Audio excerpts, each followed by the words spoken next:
with Scott Allen. Hello, I am your host, Scott Allen, and this is Phronesis, Practical Wisdom for Leaders. If the topic is leadership, I'm in.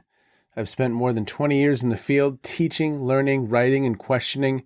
When I'm not working on Phronesis, I travel, delivering keynotes, working with individuals and teams, and helping people from organizations across industries become better leaders. Want to learn more? Visit me at scottjallen.net. Phronesis offers a smart, fast-paced discussion about all things leadership. We explore relevant topics and incorporate practical tips to help you make a difference in how you lead and live. Listen Notes lists Phronesis in the top 3% of podcasts worldwide. Phronesis is the official podcast of the International Leadership Association. ILA brings together those who teach, study, and develop leadership, advancing leadership knowledge and practice for a better world. Learn more at ila-net.org. Finally, if you enjoy Phronesis, please subscribe to stay current on our weekly episodes.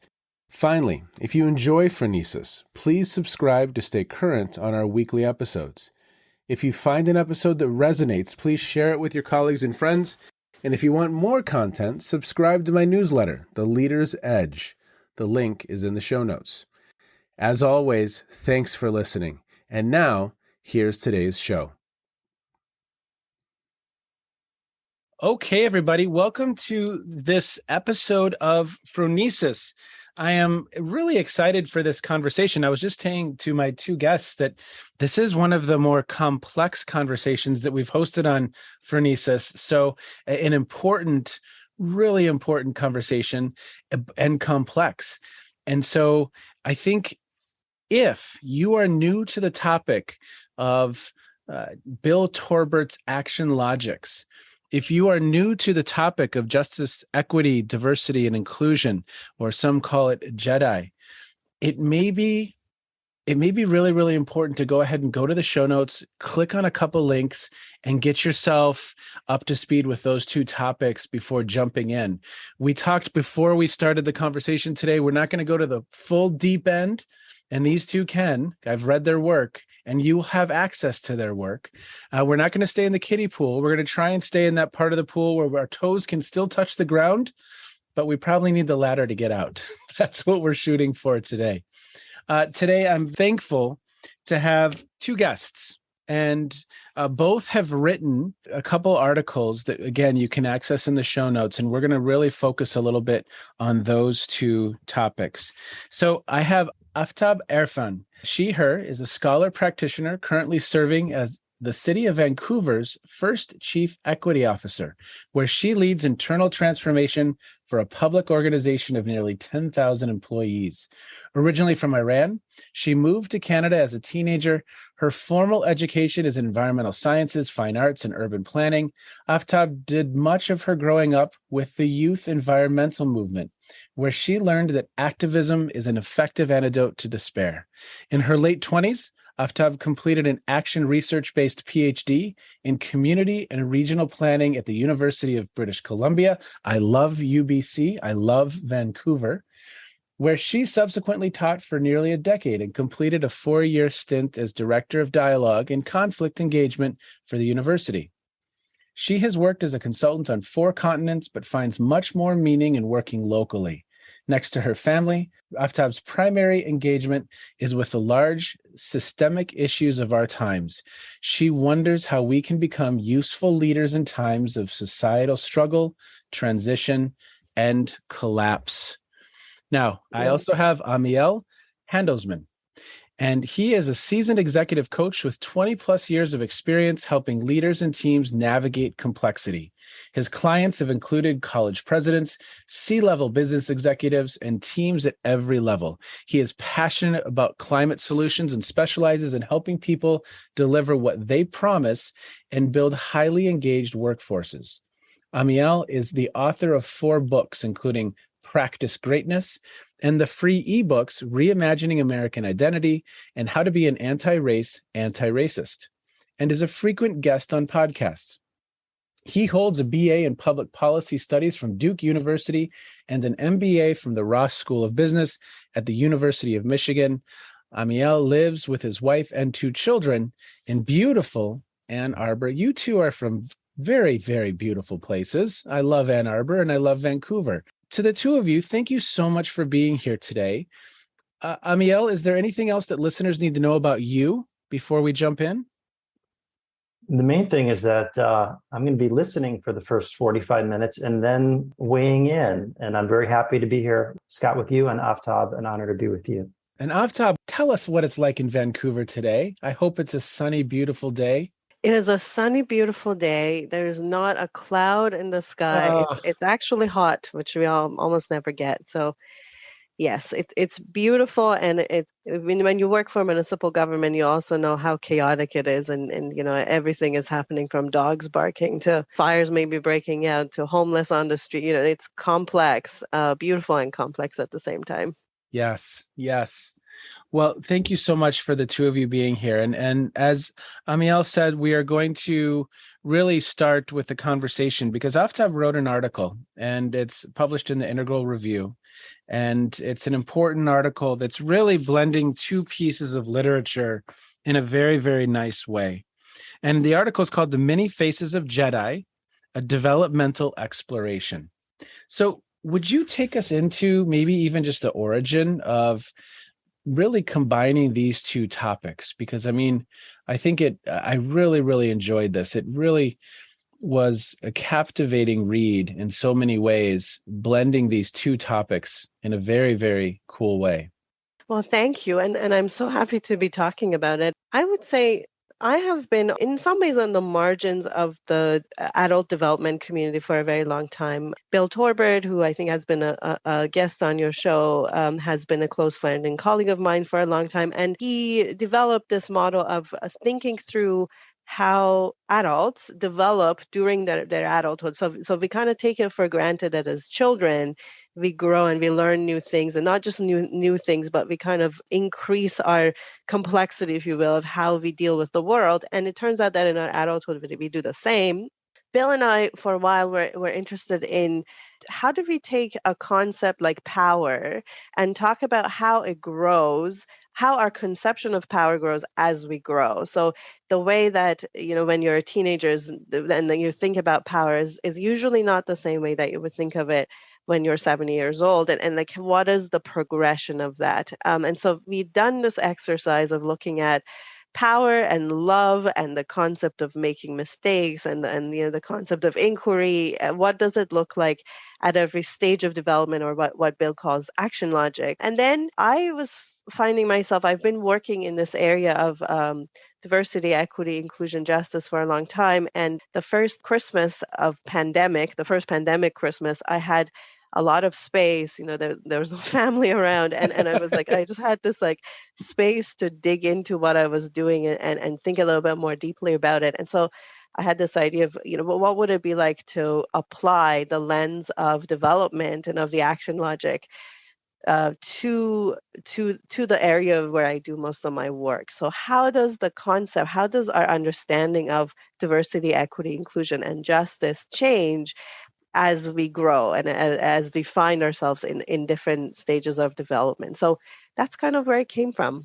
I believe it was in your article where we have kind of the rings of the tree, the images of the rings of the tree. Was that in your article, Yes. Aftab? Yeah. Mm-hmm. And it was a really nice way because it's almost as though for each of these developmental stages, it's as if there's a new ring to the tree. It's a transformed organism, but it's more inclusive of even the smaller rings of the tree. Mm-hmm. And so, as I understand it, we may, as human beings, and that's what you're asserting in the article, experience these topics of justice, equity, diversity, and inclusion very differently, depending where we are on that developmental level, right? Yeah, that's exactly the concept of the article. And then to speak to the rings of the tree, the idea is you're not just growing out of who you have been. It's kind of like, if you start with the first action logic is opportunist, knowing how to take advantage of the moment. as I grow up and learn to be, let's say, an expert or an achiever, I don't lose my ability to be an opportunist. I just don't do that only. It's kind of Yes. like the repertoire expands, and you don't lose what you had before, but you have more to work with all the time, which also, in my mind, it means that those who are at later stages of development, in a way, have more responsibility Mm. for doing this work in a responsible way. And so that's kind of what I'm trying to explore in the article as well.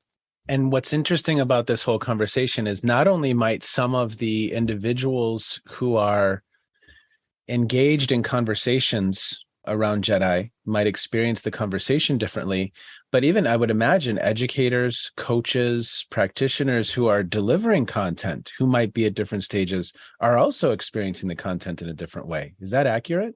That's very true. And I think actually training or messaging about JEDI is the space where we could either make this conversation pretty limited and in a way immature, if you want to call it that, or we could nudge it towards the deeper end and towards more engagement with complexity, which by definition this topic is complex. There Yeah. is no clear cut answers to how we should move towards justice, or even if justice is a good thing, or if it is a kind of universal value that we hold. So yes, I think even just how you think about what you're doing when you're delivering training is dictated in a way by where you're at developmentally. Jennifer Garvey Berger, it's interesting. In her book, I think it was Changing on the Job. Now, she's applying Keegan's developmental stages in that book, but it's interesting because she said, look, if I'm designing a learning experience,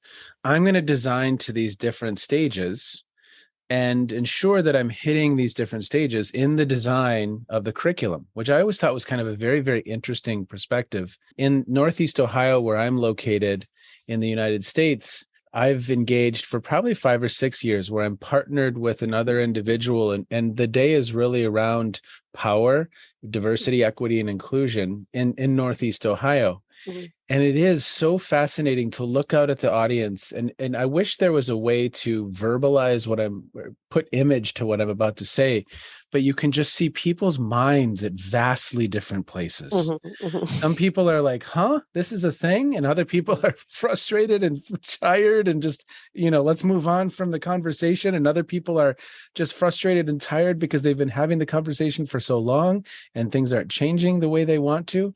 So it's this really interesting, I love your framing that these minds are entering the space in a very, very different way and constructing meaning in a different way. In the pre-conversation, we talked about maybe focusing on 3 of the action logics today. Maybe take listeners through the 3 that you'd like to focus on and how they intersect with concepts of justice, equity, diversity, and inclusion. In Torbert's model, there are 8 different action logics, and it's basically the concept is very similar to Keegan's, but Bill does a little bit more nuancing of what happens, almost like at the in between stages. So you come up with 8 instead of 4. I think where this conversation is most interesting with respect to JEDI is kind of the middle of the range. So the beginning of that range is like you go from opportunist to diplomat to expert, and then you arrive at a stage that is called achiever. And the achiever mindset essentially is like, I kind of think of it as the American dream. It's like the idea is you are here to achieve, and you need to be able to draw on expertise. You need to draw on some level of diplomacy and being able to engage with people and looking for opportunities in order to be able to achieve. You're really in this mindset of how do we maximize the success of the initiative that we are involved with. Let's say that is a company or government or whatever, or an NGO or whatever that is. I mean, some people would say this is like the place where neoliberal thinking really finds a home. It's like, where's your merit and how do you grow that and how do you work through issues? in order to maximize the bottom line, however you define that. That's the achievement. And I would say most of our organizations basically are in a kind of like center of gravity of achiever. We have a lot of folk. I mean, that this is sort of like the purpose of business is to make money by being very efficient and kind of like working through things with others and getting to results. That's fine. And then some of us grow to this other stage, the next stage in this model, which is called redefining. And the redefining, almost by definition, is about looking at the world and thinking, but that doesn't quite fit. Is the point of life really to make as much money and grow old and buy cars and houses and like, is that really the point? And so if you're at redefining, achievement in the traditional sense kind of becomes a little bit meaningless. You're really looking at what is life for? What is the point of what we are doing? And it's really a lot about reframing the purpose of things and the way we do things and moving into new visions. I mean, there's such a kind of huge creative potential with redefining, because you're kind of like, it's not that, it's this other thing. You're kind of creating quite a bit. There's a lot of innovation. I would say that in the JEDI space, diversity and inclusion, equity and justice, what we are looking at, if you work in organizations, you will see it's like the people who are really irritated because they feel like they've had this conversation for a long time and they're not getting anywhere. They tend to be maybe disproportionately people of color, women, LGBTQ folks, like people who've been on the margins of society in a way. They are saying, the way that we've been running organizations, which is, so logical, and it goes in this way and creates value for shareholders, that's not serving me, and in fact, that is putting me in a marginalized position, even more so, like almost every day that I come to work. My ways of being in the world are not valued within an achiever mindset. And so everything is being questioned from that redefining perspective, and almost like nothing is right, and everything needs to change, and it needs to change now.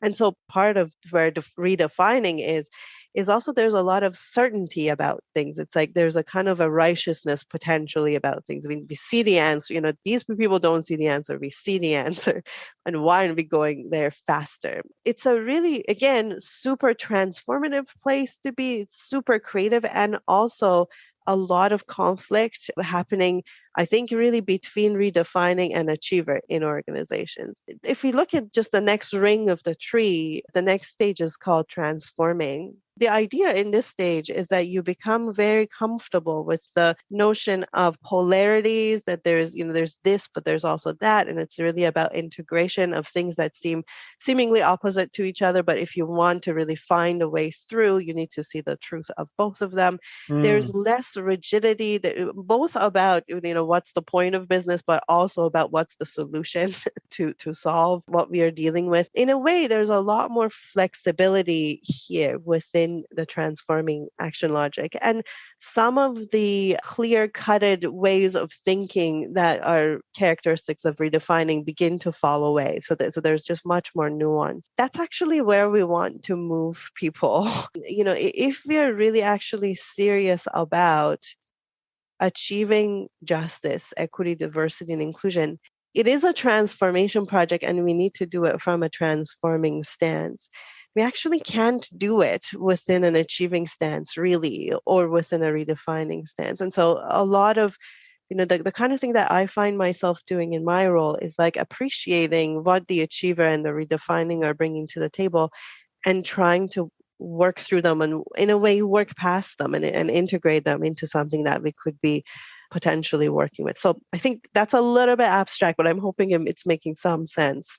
So what comes to mind as I'm listening to you speak, when I look at the civil rights movement in the United States in the 1960s, and you have some of the key characters, Fred Shuttlesworth or Malcolm X or Martin Luther King Jr. or Abernathy, it's almost as though their minds are at different places, and how they're communicating some of the challenges are at very, very different places. Does that resonate or connect with how you mean they're different from each other, or from where society is, or what do you mean different? I think different from each other Yes, and they're how they different. communicated, but Mhm. also obviously different from society, right? I Yes, yeah. mean, how they're communicating can resonate or distance your average person in power, the white male in that instance. Yeah. It's at least that's how I'm thinking of it. How would you Yes. react to that? Would you Yeah. agree? There's some articulations of the goal there that are more, in some ways, more rigid, more clear, but more rigid, right? And then there's some that are just such, there's so much more give and take and negotiation and nuancing. And then, yeah, we could fix that problem, but we're going to break this other thing, like, and is that going to work? Yes. So I do think you can see in some of the leaders, yeah, real differences in where they stand as well. And in that movement, you probably need probably all are serving in some way for sure. Absolutely. Yeah. But there's just differences in that approach. There's differences in, Fred Shuttlesworth. It was very, I mean, it was direct and it was head on, and this is what I'm seeing, and taking on Bull Connor in Birmingham, and there was just an intensity there that was different than Martin Luther King Jr., who was Yeah. just as passionate, but in many ways communicated differently and entered the space differently. Hmm. Yeah. So talk a little bit more about these three spaces as they relate to Jedi, or if you'd like, maybe we focus in on that transforming space. If that's is that how I'm understanding it correctly, that transforming space is really that linchpin in your mind, getting people to that complexity of mind or that way of thinking that will help identify new solutions? So I think, I mean, the biggest thing that I see is that we are in a moment when the energy that redefining is bringing, which could be very, very helpful in its directness and clarity and, new ways of seeing. I see that it's also very likely to become kind of like the bad child or the problem in this space, both from an achiever stance and from a transforming stance, because it's annoying. It's annoying to have people who think they know exactly what should happen and it's never good enough for them. It's never happening fast enough for them. I think part of where I think the potential is for beginning to do some good work is, first of all, appreciating redefining, and I'll be the first one to say sometimes it's very hard. I have a Mm. lot of conversations with myself about this. And especially for those of us who've maybe been through that stage. And so it might look differently for those of us, but there's often that stage where you're like, everything is wrong with the world and you know why. And Mm. you have a certainty about that. If we saw it in that way, it's like we can have patience and compassion for that. And then the question is, how do we help these folks grow? And how do we help the discourse grow beyond a place that is rigid in that way? I think that's the first point. It's like appreciating where redefining is coming from and the energy and having patience for it. And then from a transforming stance, it's like we cannot settle for the simplicity in a way of what redefining is asking us to do, because it is the kind of like, you might fix one problem, you might fix one form of inequity, but you're going to create new forms of inequity, right? And often without even doing the cost benefit analysis or the trade-offs. So from a transforming perspective, there's a little bit more cautious, I think, about how we go about creating change, but there is a real grappling with, okay, what are the consequences and what would happen if? And I think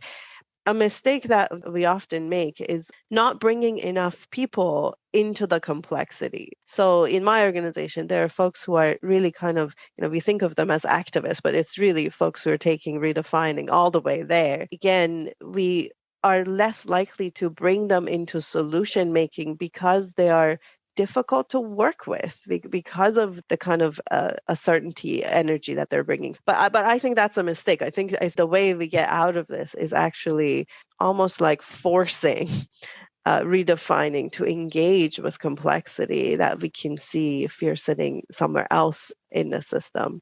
And I don't think it's opposed to the ethics of redefining. I mean, there so many of folks that I'm talking about are thinking about inclusion, the value of the different voices, but they're kind of also rigid in how they think about that. But I think we can use that opening to say, okay, what about the voices of white men in this conversation? Or in my case, it's like the heritage activists in the community who like really want to preserve these old buildings or something, and that often is in conflict with, or, they want the statues of the founders of the city preserved. It's in conflict with what the social justice movement is bringing, but it is not irrelevant. And if we could get the social justice movement to think about those values next to theirs, maybe we get to a place that is a little bit more sustainable in terms of the changes we are trying to make.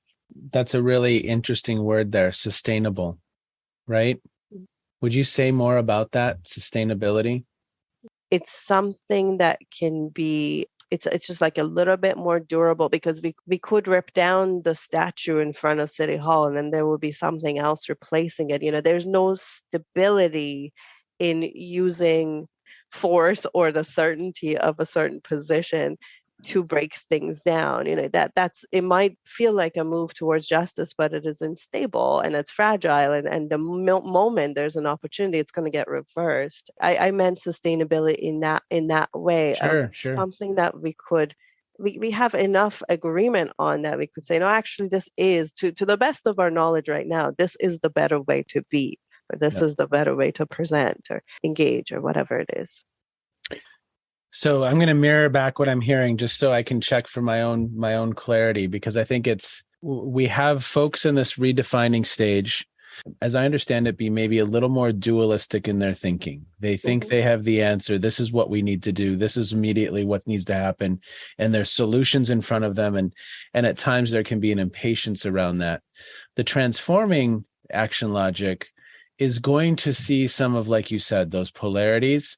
There might be increased levels of dialectics in that they can hold two competing thoughts and hold them, and really in that action logic be more concerned with what's the best long-term solution to make it more sustainable, to really help solidify the change, versus something that might be decided which actually makes things worse, or something that might be decided that actually has consequences we haven't thought through.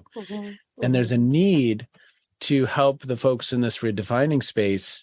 How do we provide them with opportunities to help see that complexity, so that, again, their own mental complexity is increased and they start identifying solutions that might be more sustainable? Have I captured it? Yeah, Please say yes. That's pretty good. That's very good. That's very good. I think so. First of all, we do actually need to educate folks in different stages to speak a little bit the language of redefining, like the power analysis. That's how if you don't get that, then there is no conversation with redefining. If you want to engage with the social justice movement at this moment, you need to have the language. And actually those of us in transforming also sometimes need to pick that up, because we skipped that part, it wasn't an area of interest or whatever. So I think that is necessary, and it can't stop there. And especially, as we're then talking to folks who are at redefining, it needs to move to this kind of, how do you deal with complexity? And I think some of that actually doesn't happen in kind of classic training spaces as much as it happens on projects and,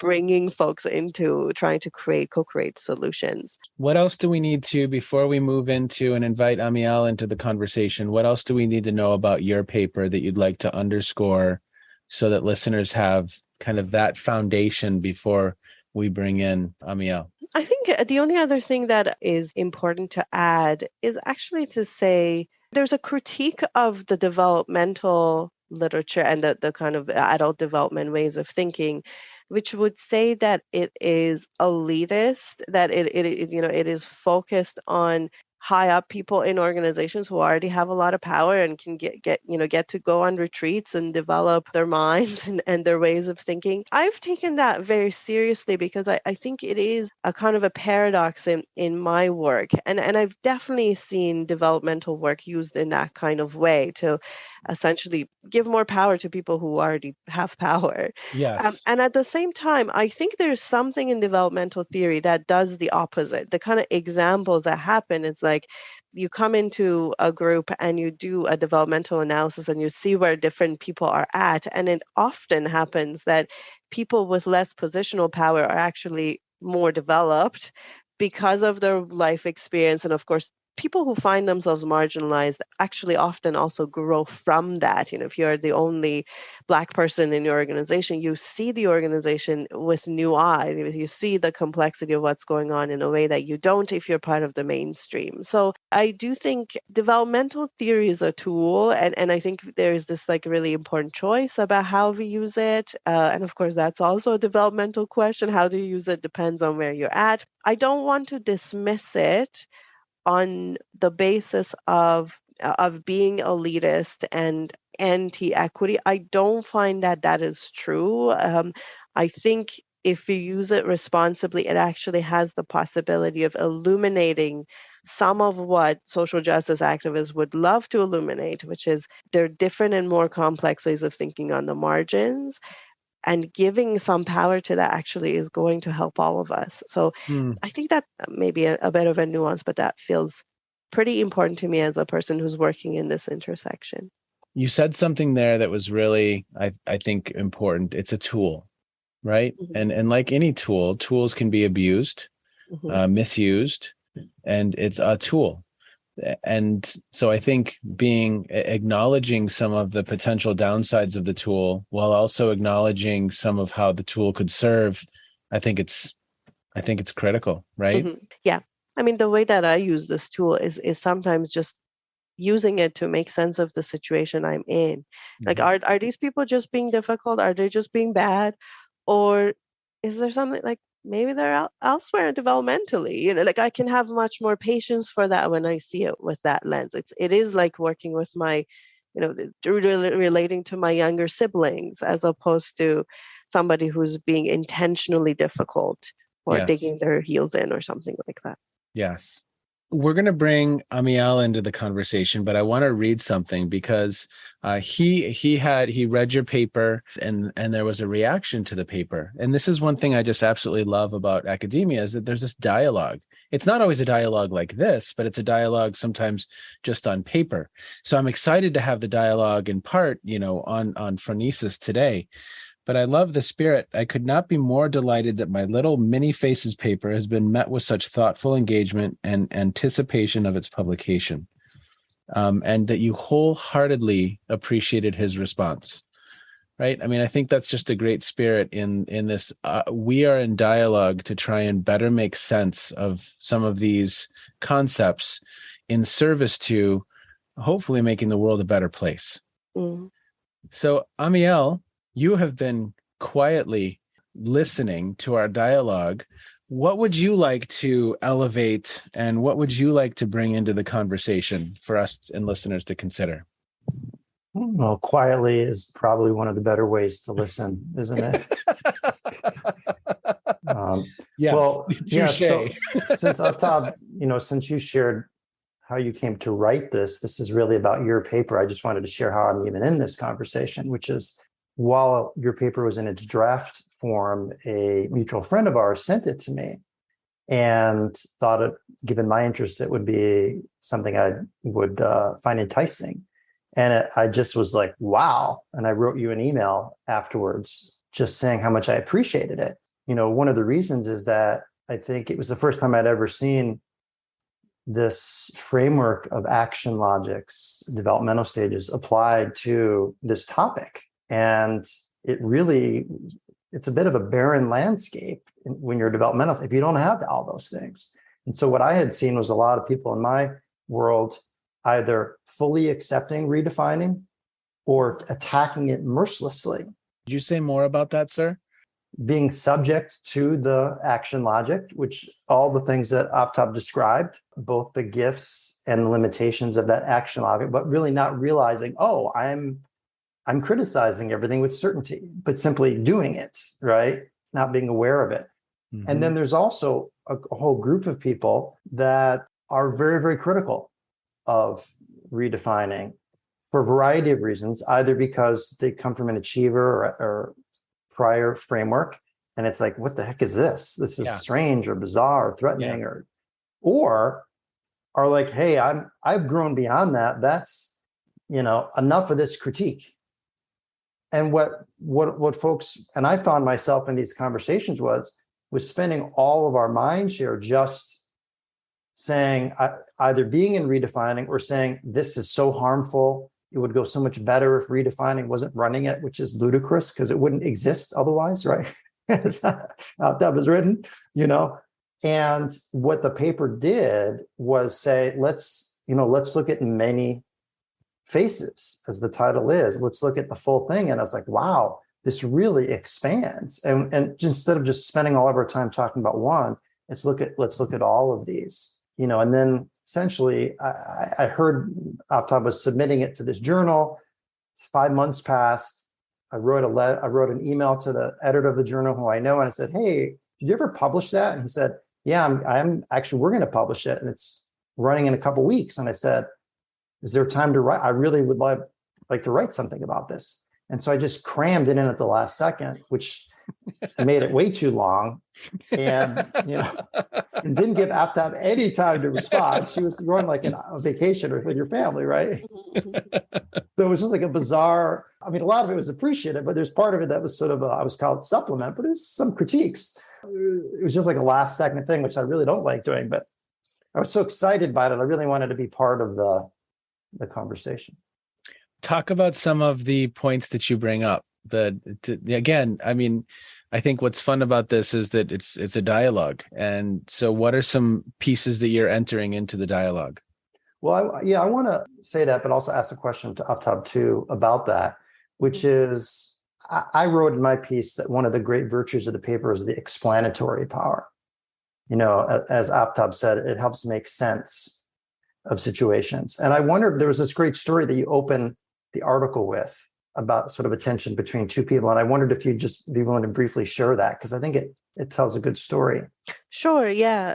So the opening story is the story of a graduate student who is organizing some kind of workshop on JEDI topics, so an anti-Black racism workshop probably, or what happens is that this graduate student invites their whole faculty, including the head of the department, to come to the event, and everybody is confirmed to come. And in the last minute, the head of the department says, actually, I have a lot of work, like the budgets are due, and like I have to do some of this administrative work. I'm not going to come to the session. And so the graduate student is like, I was counting on you to be there. It's really important.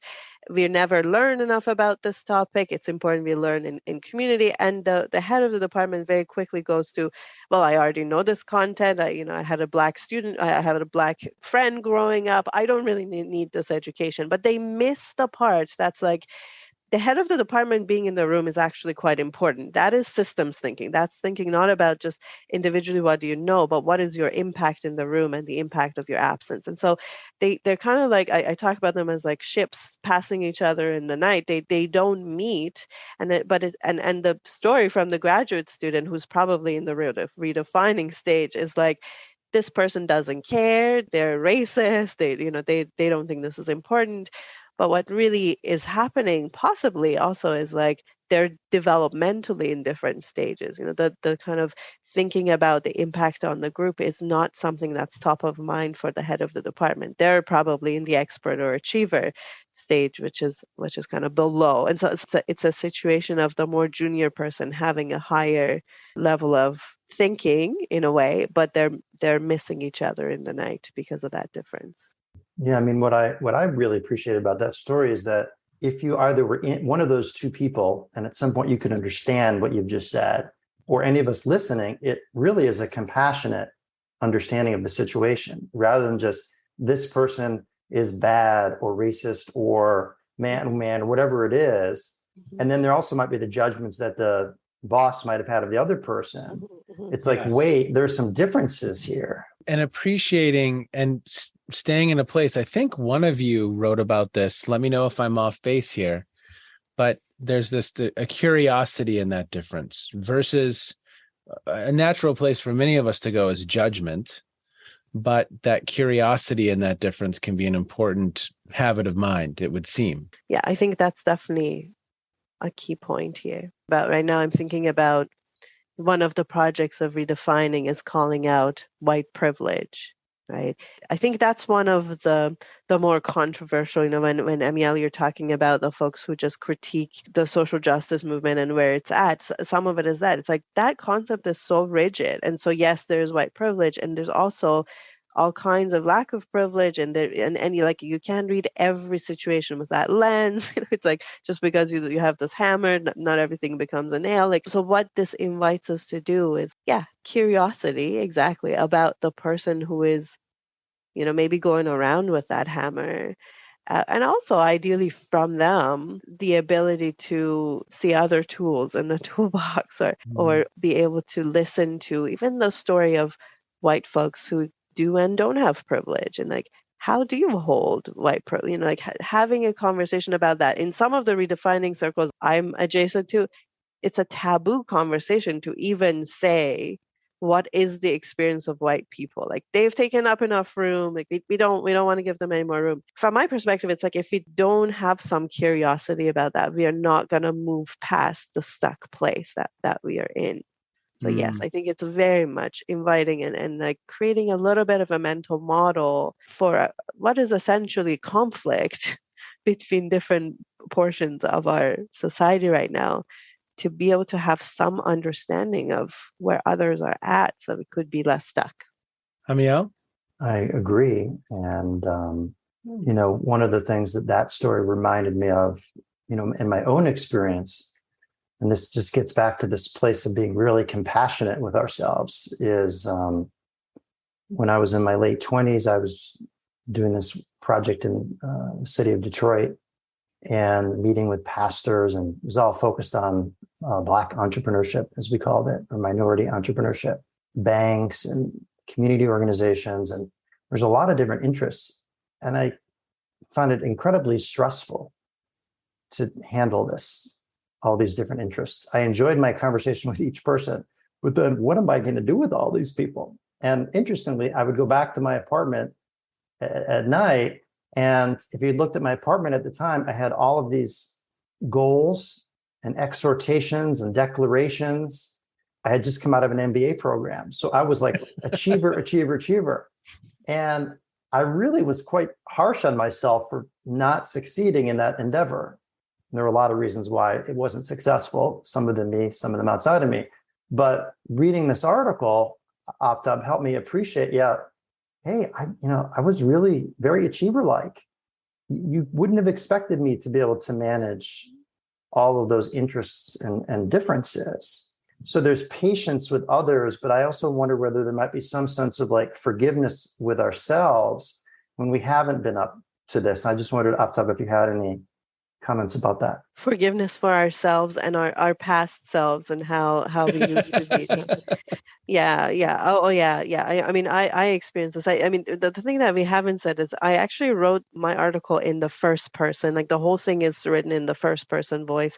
I am all the action logics. I talk about, many of my own stances, experiences from all the action logics, including opportunist, which is kind of like quite problematic from where I'm standing now. I do think this is part of development, is to become familiar with and have some compassion for our previous selves, to be, and almost to be like, be able to smile at it a little bit, like and some of it is absurd. It's like, I can't believe that I used to think that way, but it is, at that moment, that was my world, that was what I was exposed to. That was where I was at. And there's actually nothing bad about it per se. No. It's just that I'm somewhere else now. So yeah, I think it is actually very lovely as a tool for self-reflection and almost like mapping our own journey of how are we learning these things. And the more we do that, the easier it is to be compassionate for others who are at different stages, I think. Yeah, I have a question that just came up a moment ago, which is I was reminded of something you wrote in your paper at the beginning, maybe in your acknowledgments, that you were thanking some writers for giving you the courage to write this. And I was just curious, what is the situation around this that called for courage? basically, it's like I'm a little bit afraid of redefining and the redefining voices around me, which are dominating. Again, like that's what's dominating the conversation around social justice. I think what happens is if you even suggest, and of course, Amiel, you do this much more strongly in your paper, if you even suggest that the categorizing that happens in redefining, we need to move past that, or that, like a more developed way of being, a more mature way of being is unseeing that, or maybe moving past it is the better phrase, or integrating it in a way. To the folks who are at redefining and are seeing, like living that reality of everything is in categories and there's this rigidity, I think that doesn't sound any different from the achievers and others saying, well, like race doesn't matter, or like, why are you making such a big deal about sexual orientation? Like, we are all one, like, everybody has the same blood. Like, there Yeah. is this confusion between, it doesn't sound that different. It's coming from a very different place, like the Yes. kind of let's move past and integrate actually is quite different from actually these differences don't exist. But to the mind of the redefining, those sound very much the same. Part of the fear in writing something like this is like, they're going to hate me, there's going to be a back. And of course, I'm trying to be a productive person. That's dangerous. So I think the folks that I name in the paper, Adrienne Marie Brown, Kai Chang Tom, there are a few folks within the social justice movement who've really come to this place of critiquing it in this way, some more sharply, some more gently, but trying to grow. Like, you can't grow something without critiquing it. And when something that has a lot of power gets critiqued, and especially if that is you, or it's like a group that you identify with, and I very much identify, like I come from the movement, and I'm a person of color, I'm queer, I'm a woman, like it's like it's my people. So that's the fear. And I think, I feel good about it. And I haven't actually got really brutal backlash from that community, thankfully. Maybe they're not reading. I'm not sure. But I think somehow there's maybe enough nuance in the way that we're talking about it that it can be hopefully more helpful than rage inducing. Yeah, that's a difference, a pretty clear difference between us. Although at times in my life, I've been very immersed in communities with the redefining action logic. I'm not in that environment all the time now. And since I do a lot of work with companies, although I did notice last year when I, with a couple of colleagues, created a course that's in this space, sort of reckoning, America's racial reckoning, that I started to hear some sharp barbs from some people like, well, who do you think you are in this space, including from another nominally white guy. So to say, like, I've done my work. What have you done? And I felt kind of angry about that, but I sort of understood it. So there is this sense of like, and I have friends who are much closer to it, and they have felt the pain of that much more than me. And so when I hear the concerns and the complaints, it's like, yeah, you have more risk. That makes sense to me.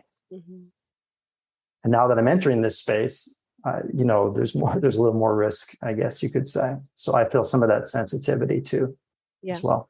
There can be a sense of, for me, paralysis at times. I don't know what to say. I don't want to say the wrong thing. I don't want to sound insensitive. I don't want to ask the wrong question.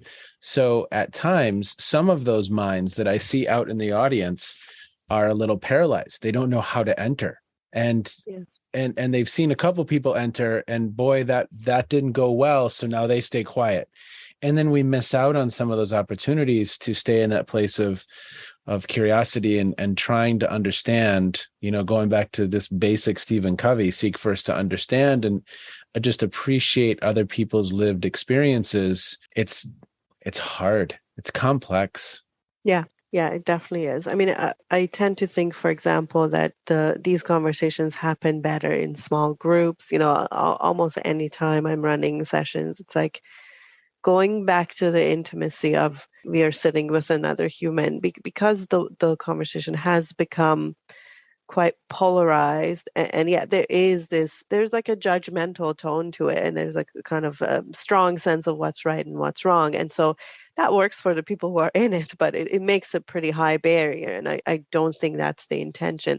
This is another way in which I think the ethics of justice and the ethics of this movement in this moment actually do lend themselves to opening, but we need to take more advantage of it. So, in my context, City of Vancouver, we have 10,000 employees. More than a third of them are operational workers. So they're the people who are picking up the garbage and cleaning the streets, and arborists and folks at the rec centers. And they don't have this language. And this is partially an education, a socioeconomic class kind of thing. They actually are some of the more diverse parts of our employee body, but they don't have this language. And so when I'm talking with the folks who are more kind of centrally in the social justice mindset, I'm able to say, well, like, we need to talk with operational workers because they have the least power, and like almost kind of that's a logic that's available to redefining. It's like a reading of power that speaks to them. And the minute we bring those folks into the room, we cannot have this kind of you can only say these words and you're going to get thrown out if you say the wrong. We have to have a more open, compassionate, forgiving way into the conversation.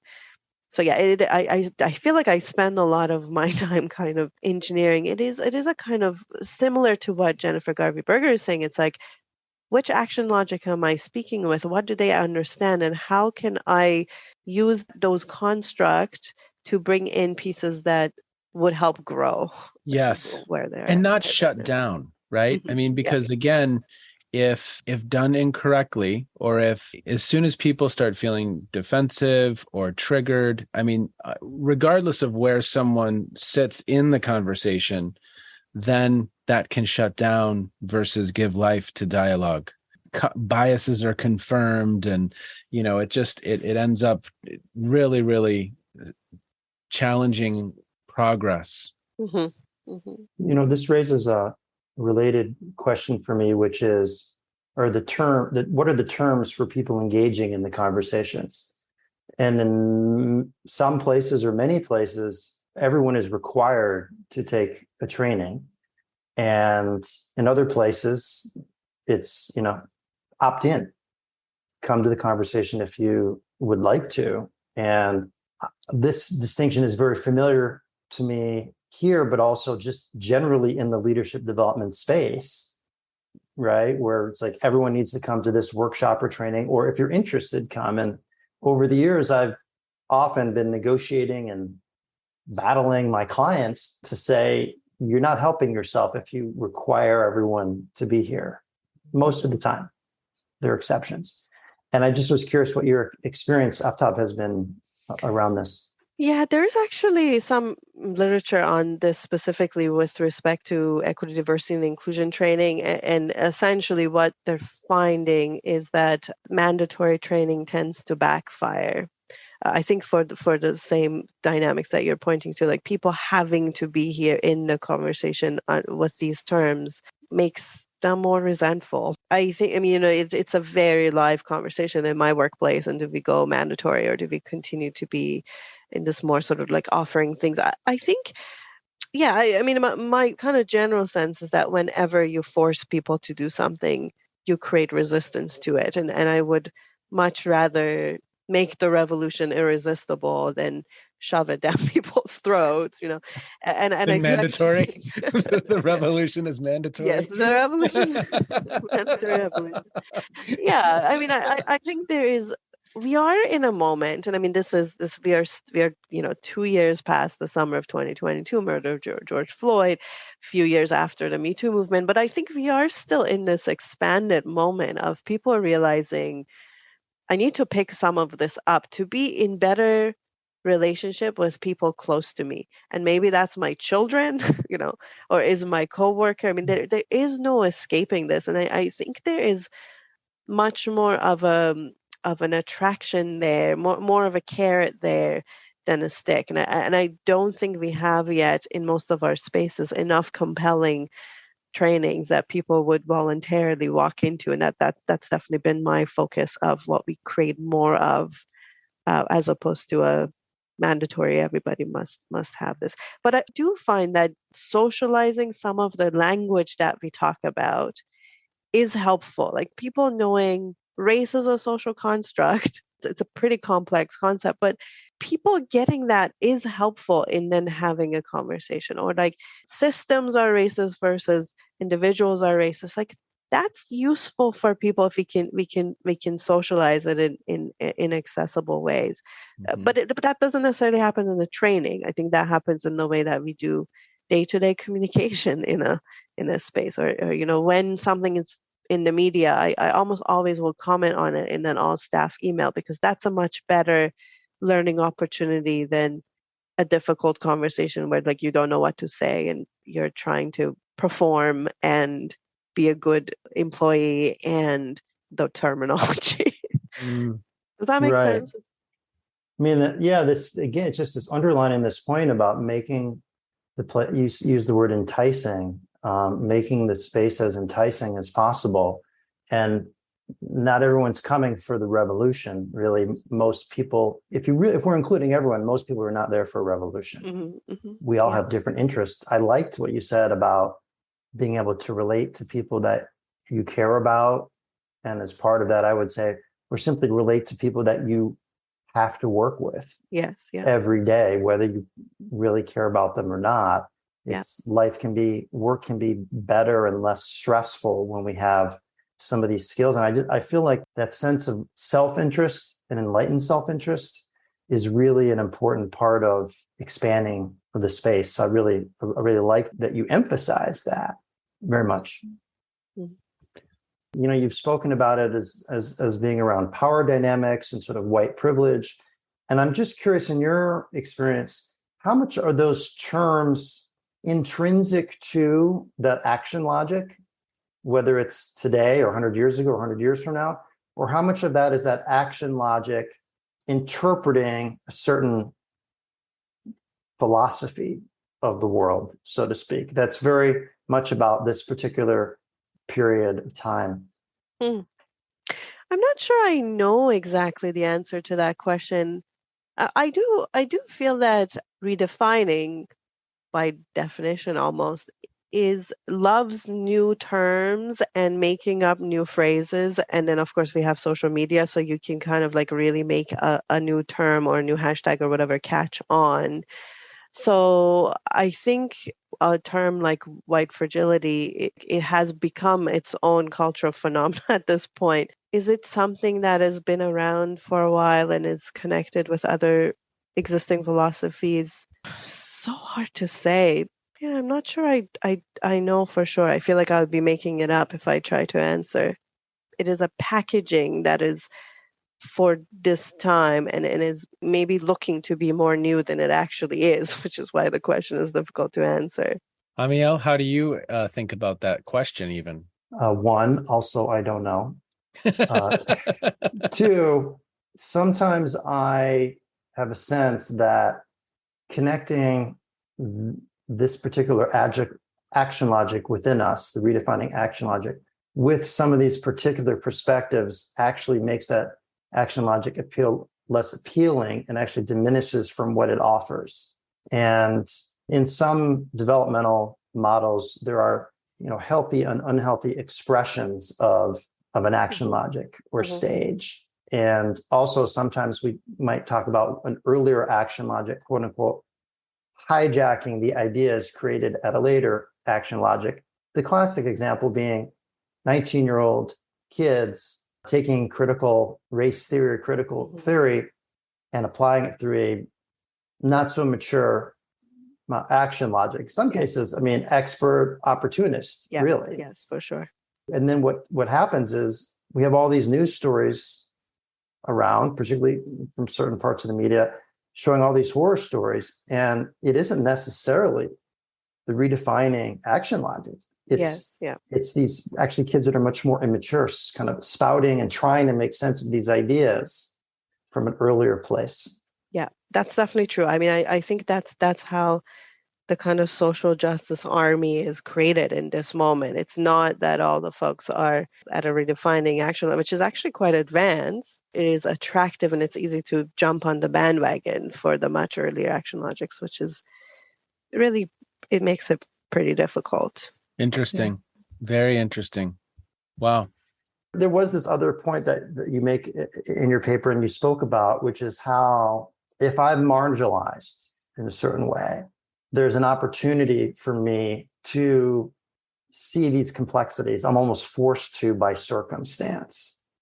And you describe how there are a lot of folks that fit that category. And I guess, I don't know if this is a challenging question or not, but I'm curious to what extent maybe you're seeing a cross section of people who are marginalized who just happen to be more developed. And actually that marginalized folks in general are developmentally the same as everyone else. So I'm just curious if you had a perspective on that. Yeah. So again, I think the answer truly is that I don't know, although there is some research out of South Africa, which is trying to look at exactly this question. The interesting question for me is, how do you make marginalization more often a container for development, if you will? Like how do you, because what we know is that some people are marginalized, and feminists call this epistemic advantage. They because of their position in the system, they become more able to see more of it, and they become more kind of sophisticated in their relation to it. Other people are marginalized and they go into trauma and they withdraw and they become more rigid in their thing. Like both of those things happen, and the question is like, how do you make more of the first and less of the second happen? I tend to think that the key to this is trauma and the ability to work through trauma. Like if I had a magic wand, I would give everyone therapists. Like that really, I feel like it's like if you can figure out a way to work your way through what are really can be quite negative feelings of marginalization, there's a path to development there. I'm not sure we have yet a handle on what is the percentage and how does it compare with a non-marginalized community, or what does that even mean? Like, well, who is the non-marginalized? But I think the interesting question is, how do we use marginalization, if you will, as a means for development? Now, did you say each person gets therapists, like multiple therapists? Because I find it hard enough just working with one. Yeah, they'll each be at a different developmental level for you. Each of them. Since I asked you two questions and end with you said I don't know, but I do want to ask you one that maybe Scott was going to ask you anyways. But what are some of the things that you hope people get from this conversation and also from your article, just to summarize? Great question. Yeah, I think we've touched on most of them. I mean, like this piece about having a lens through which we could look at the dynamics around us with more curiosity and a little bit more patience and compassion. I mean, I think that's a huge thing. The other thing that's just standing out to me as we are talking, Amiel, is like, because of the moment that we're in, I think people with different identities and life path, not only action logics, but different identities, different lived experiences, they have different roles to play. There is a way in which people of color get more grace in conversations about race. Like there are things that I can say in a mixed race group that you probably can't say. So to me, how do we find the role that we each need to play? And so I just like really appreciate the way, Amiel, that you've come into this conversation of amplifying the pieces about my work that you see are important, like just really being so supportive in it. And I do feel like this would be my social justice friends would be happy for me to say this, but it's a kind of like a great use of your privilege, and to make opportunity for ways of thinking that are coming from the margins in a way to find more play and more room. So I'm hoping that people will, because the conversations are scary around JEDI, I'm hoping that more people will step in and find roles that make sense for them, that may not look like how somebody else is taking up a role, but is actually necessary and supportive. I would much rather people come, clumsily and play a small role than withdraw from this conversation. So I'm hoping that we've encouraged that through this last little bit of conversation here. And thank you so much, Scott, for making the space for it. I think it's obviously, I think it's really important. So hopefully a few more people will think it's important too. There's a few words that we've used a few different times over the course of this part of the conversation, which is that curiosity. There's a level of humility that that I'm entering the space with some humility, that I'm here to learn and to better understand. And then there's also some bravery. In many ways, regardless of where you sit in the system, as you mentioned, more central, even critiquing or trying to challenge us to think differently takes some level of bravery. Does that capture the sense? I think that's true. I think there's different risks no matter where you sit.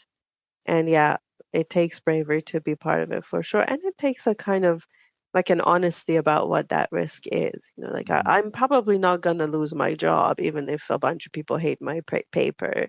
So I should do it anyway, because the benefit is probably worth it. Like, and my own feelings of marginalization could make me too scared to do that. But I should do it anyway. Like, what's the worst thing that can happen?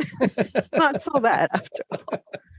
Okay, so as we wind down our conversation together today, Amiel, do you have a final statement or kind of thought as we conclude the conversation?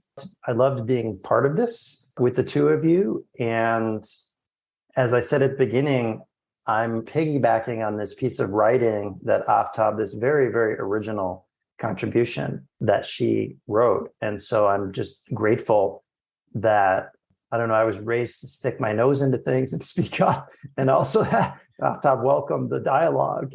That's so that's what I want. I just want to say, and I share the hope. I really do share the hope that conversations like this can, let's just say, free up more people who care, who want to make a positive difference, to speak up, to be engaged in whatever way works for you. And that, if we've helped 10 people do that, that would make it be very gratifying. Yeah. Well, and I just want to echo that, because you've put a language to some of what I've felt in different rooms at times. And I can see it through a lens now that I hadn't seen it before. Literally, people's minds are in different places and their lived experiences are in different places. And it helps me make sense of what's happening in that space. And I just really, truly appreciate the work as well. As we close out for today, I'd love to have each one of you take a moment to just say, what's something that's caught your attention recently, something you've read or streamed or listened to? It could have something to do with what we've just discussed. It might have nothing to do with what we've just discussed. But is there something that stands out for each of you? I feel like there's so many things that stand out to me on a daily basis. I'm just like, how do I possibly choose? But I did recently read a book that I then had all my staff have now also read. It's called 4,000 Weeks. And the idea is that in a lifetime, we have on average 4,000 weeks. That's it. Like this is one of 4,000 that we are living right now. How do you want to design your life? And you're not going to do everything. And you're going to disappoint yourself and others, because you're going to try not to do some of the things.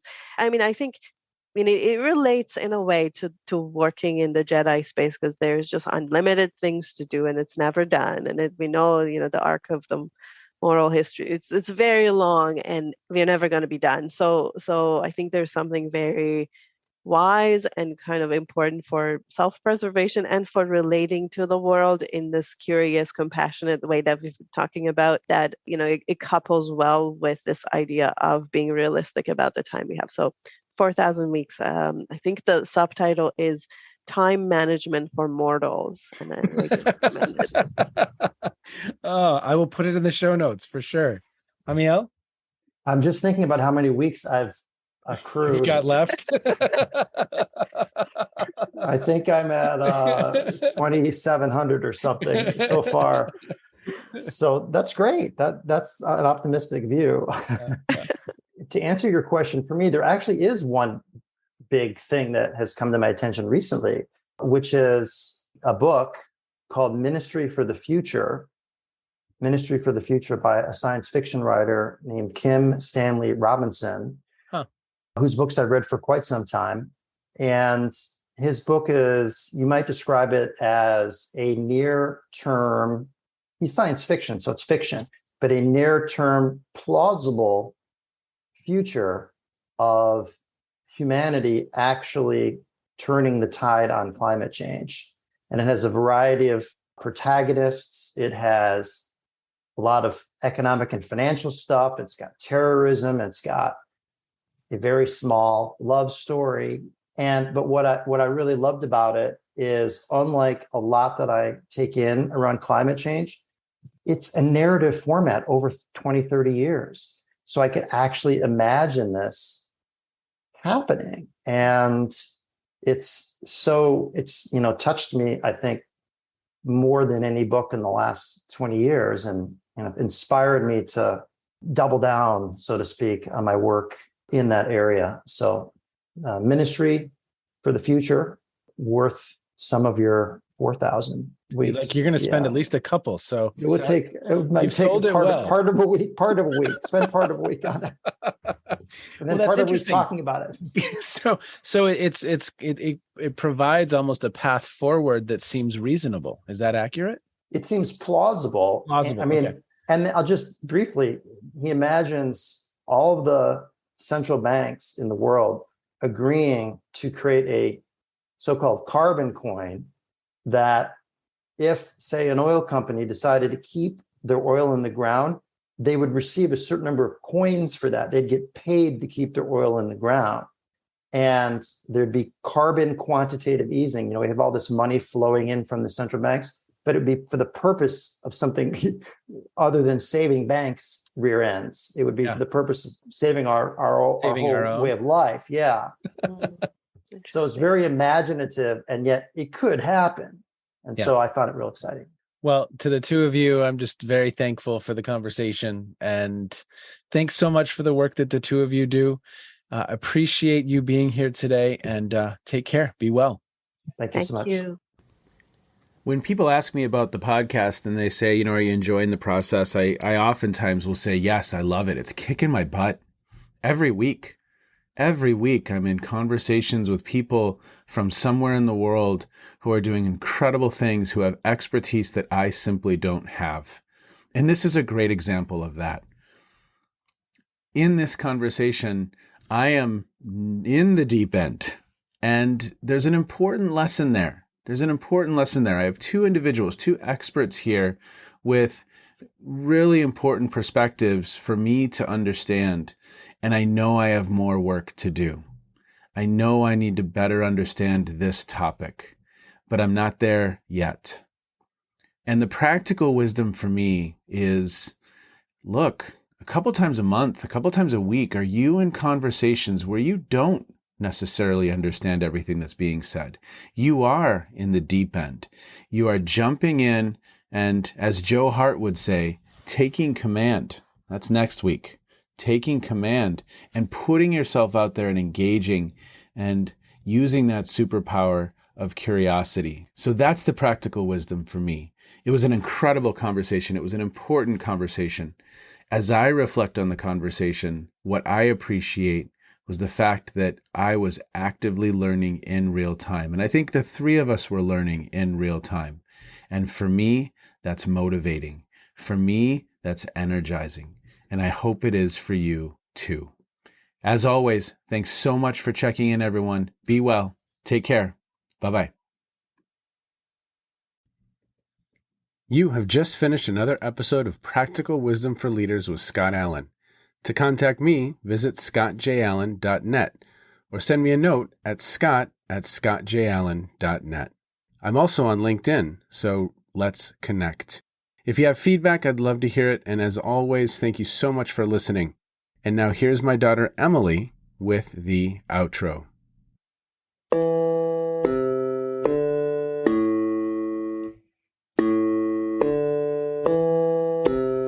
You've been listening to Phronesis, Practical Wisdom with Scott Allen.